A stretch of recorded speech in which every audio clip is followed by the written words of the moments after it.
Olá pessoal, aqui é o Velgas, hoje é dia 15 de agosto de 2026, 6 horas, horário de Brasília. A Ucrânia atacou o porto de Ust-Luga. O que eu vou falar aqui é tudo na data de ontem, ou que for mais velho na data de ontem. A Rússia muda as fronteiras ocupadas e drone russo é derrubado na Letônia. Guerra da energia no inverno, essa guerra, lógico, é entre Rússia e Ucrânia. O porto estratégico russo de Ust-Luga, ele é um dos principais portos no Mar Báltico, é um dos principais portos no Mar Báltico da Rússia, sofreu um forte ataque de drones ucranianos, que causou grandes incêndios em refinarias importantes na data de ontem. Ao mesmo tempo, a Rússia tenta apagar administrativamente as fronteiras das áreas ocupadas na Ucrânia, para consolidar a anexação ilegal. Nos céus da OTAN, caças italianos agiram rápido e derrubaram um drone invasor da Rússia no espaço aéreo da Letônia. A Ucrânia também mandou um aviso claro para a Rússia, para o ditador da Rússia, de que vai incendiar a infraestrutura de petróleo da Rússia se os russos tentarem congelar a população ucraniana no inverno. Assista a este vídeo completo para entender os detalhes dessa nova fase do conflito. Aproveite agora também para se inscrever no canal, nós contamos com você. Aqui é o canal da Verdade. Ative também as notificações, deixe o seu like e compartilhe esse conteúdo com seus amigos. Eu conto com todos vocês que estão assistindo o vídeo. Muito obrigado. E deixe também o seu comentário abaixo, certo?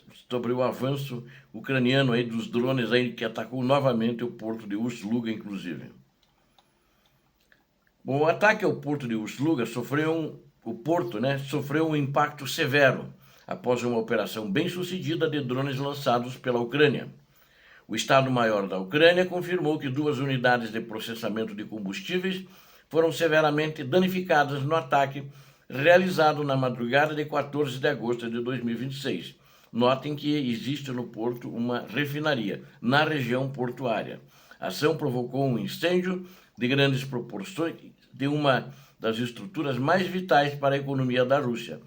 E ele já tinha, inclusive, sido atacado, esse porto, há umas semanas atrás, acho que um mês e pouco atrás. Ust-Luga é simplesmente um dos maiores portos russos situados no Mar Báltico.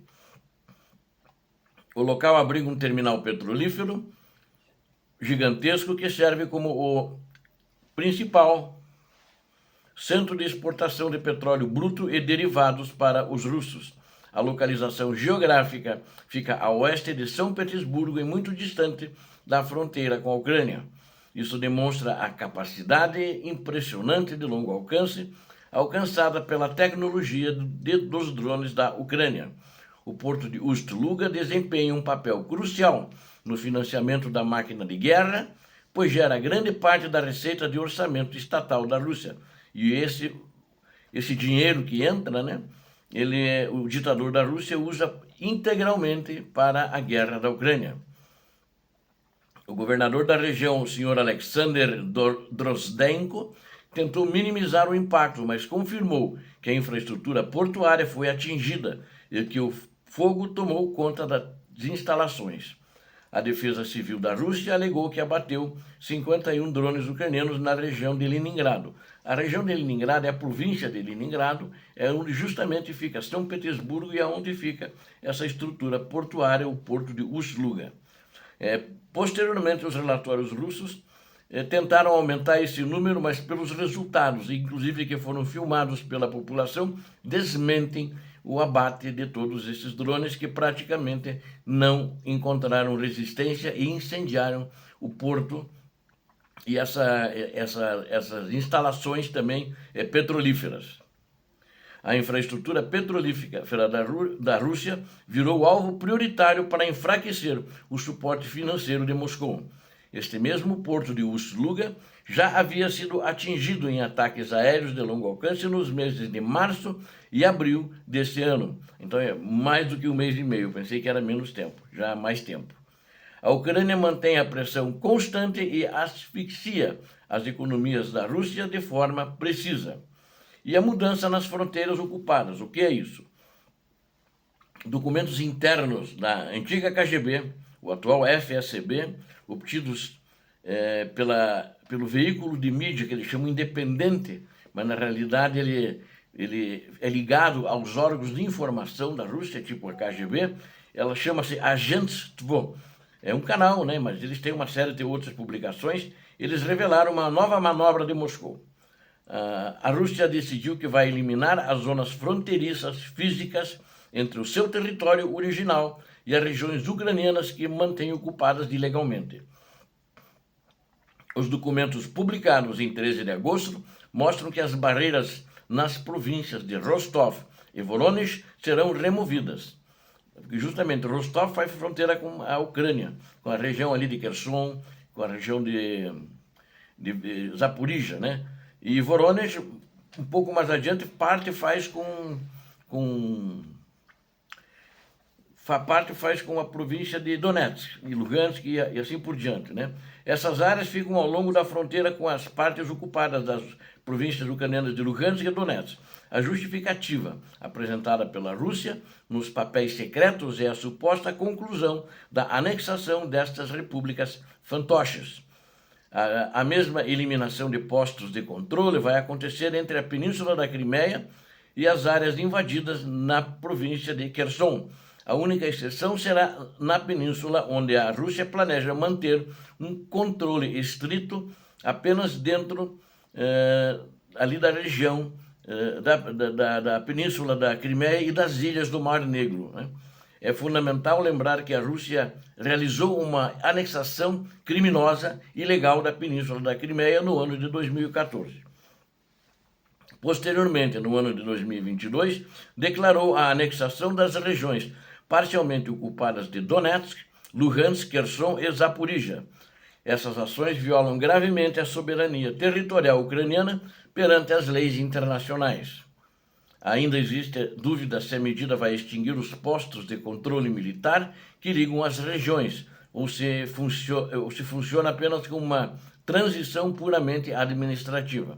O fato é que os russos tentam normalizar a posse desses territórios roubados, invadidos criminosamente, através de burocracia interna. E um drone derrubado na Letônia. A segurança na Europa Oriental subiu de nível após um incidente grave no espaço aéreo internacional. Caças da Organização do Tratado do Atlântico Norte derrubaram um drone militar russo que violou as fronteiras aéreas da Letônia. O ministro da Defesa da Letônia e o comando da Aliança Atlântica confirmaram a interceptação nesta sexta-feira, dia 14 de agosto de 2026. A Finlândia, que é vizinha da região, agiu imediatamente e impôs restrições temporárias ao tráfego marítimo e aéreo como prevenção. As Forças Armadas da Letônia usaram a rede social X para relatar o abate bem-sucedido da aeronave. O comando da OTAN detalhou que um caça da Itália foi responsável por abrir fogo e destruir o drone invasor.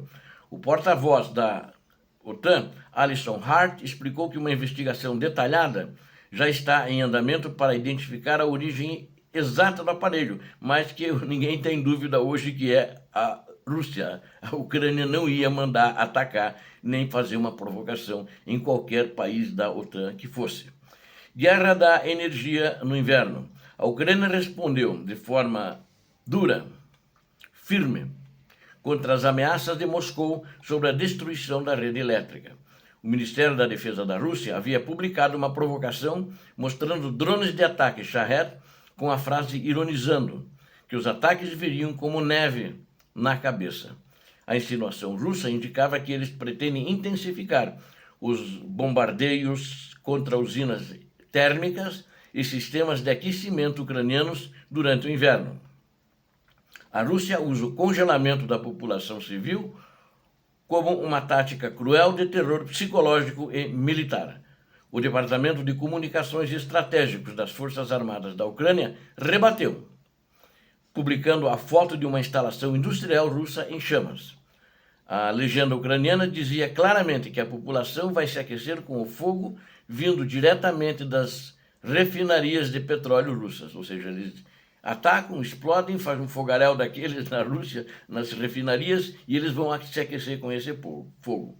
Então essa é agora uma disputa de retóricas aí sobre o inverno, mas já se sabe que não vai ser um inverno fácil para nenhuma das partes. A mensagem serve como um aviso definitivo para os administradores da indústria de petróleo da Rússia. Embora o comando militar ucraniano não tenha divulgado os alvos específicos, o recado estratégico é muito evidente. Essa troca de avisos ocorre em um momento em que a Rússia rejeita qualquer tentativa real de cessar fogo. A agência Reuters informou que a Ucrânia propôs, por meio de intermediários, uma trégua mútua contra alvos civis e comerciais no Mar Negro.